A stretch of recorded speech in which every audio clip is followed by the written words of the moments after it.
For truth and friendship, true friendship, that is, are not supposed to get in the way of each other.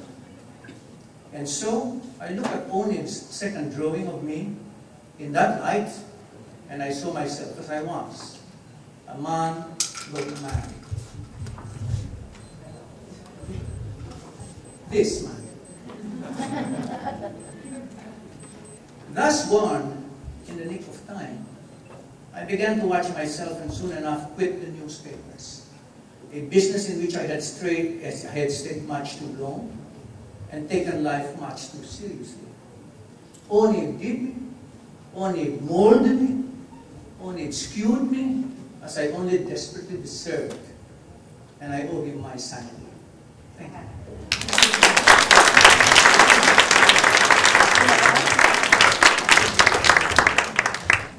We are spellbound.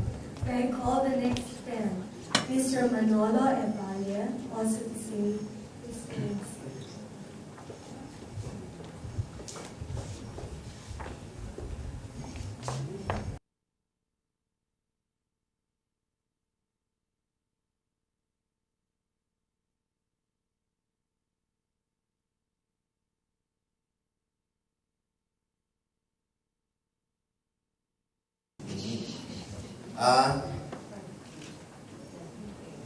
Pasensya na po kayo ha, at ako'y magsasalita ng Tagalog.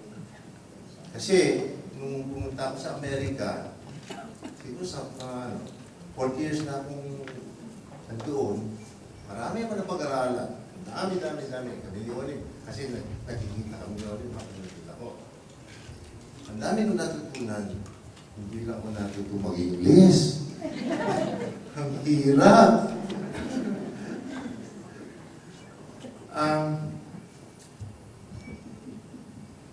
Actually, hindi ko alam na isasalita ko ng gabi. Kasi ito si Bettina, kagabi lang sa akin sinabi. At nasa programa na raw ang aking pangalan. Ano ba naman, Bettina? Anyway, it's okay. Kaya, para kay Bambino, at para kay Bettina, at sa kanyang mga anak, teka, meron mo tinanong na kodigo para kay Oniv, listahan, hindi ko alam sasabihin ko eh. Maiksi lang po ang sa among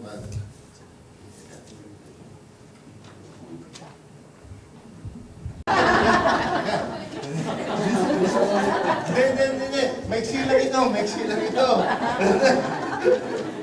Hindi, malalaki lang letra kasi bulag din sa mata ko eh. Kaya,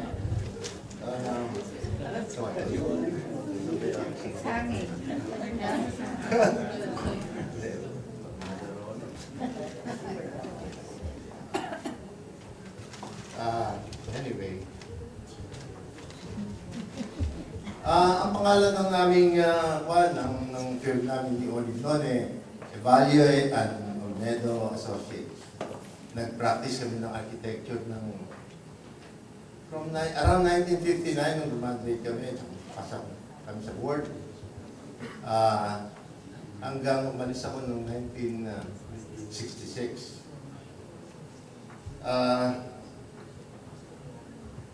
Ang nakakilala sa amin noon, nung nagpa-practice kami, ang tawag sa amin dalawa the apartment king. Kasi halos lahat ng mga building na ginagawa namin, panay apartment. Meron kaming gano'n, template ba? Template ng plano ng mga apartment.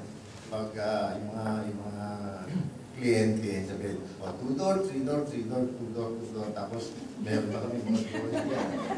Ganyan na. Pag sinabi niya, 2 door, 2 door, 2 door.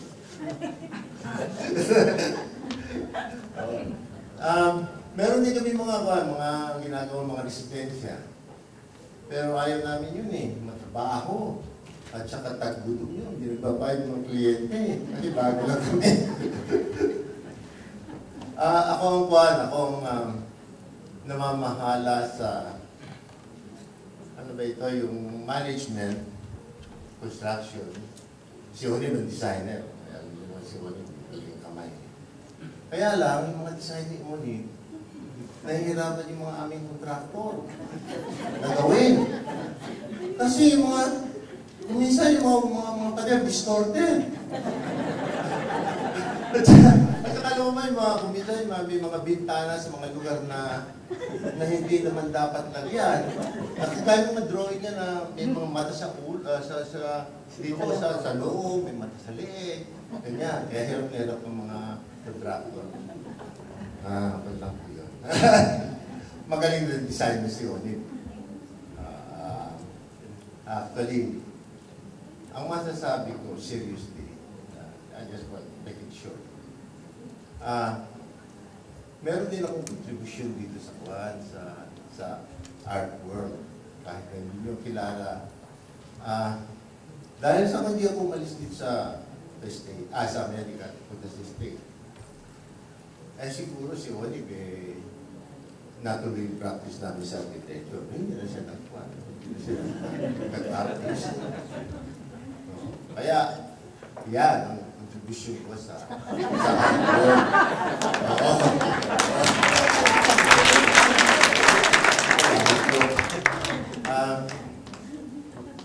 Wala na ako masasabi na. Tingnan, calling ko, baka meron pa. Meron pa ako nakakalimutan.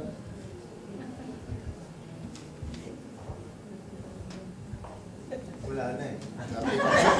Magpapasalamat na lang ako ni Dina sa pagtawag mo sa akin dito and give me a chance to say something. So, I would like to thank everybody and congratulate you for this.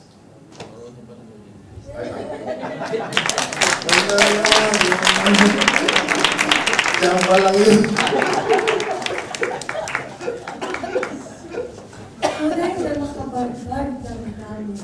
Whether in articulate English or poetic Filipino, this is truly a reflection that Oni Palmero was not just a great artist, he was a wonderful friend. And let us take you down to memory lane as we watch his video presentation prepared by his friends. So true to form of Oni Palmero, I think he might be directing this silently because he breaks the rules. And now we are going to break some rules because according to our program, our cutting of the ribbon will happen in the end. But in honor of the Oni Palmero, we would like to shake you up a bit by going straight into the ribbon cutting. We are honored to have with us this evening Ms. Emily Abrera, Ms. Corina Sanchez, to cut the ribbon and open the exhibit officially.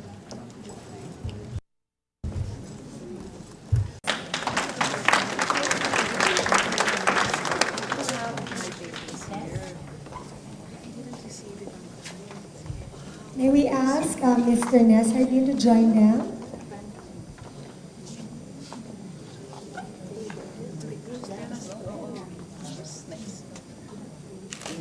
Yeah.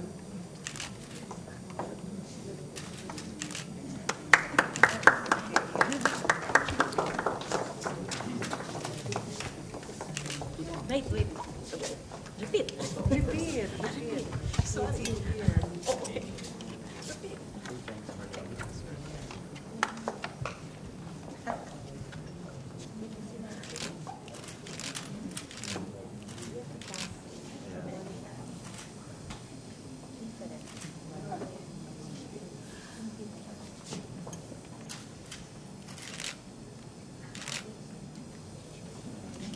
One more. Alice,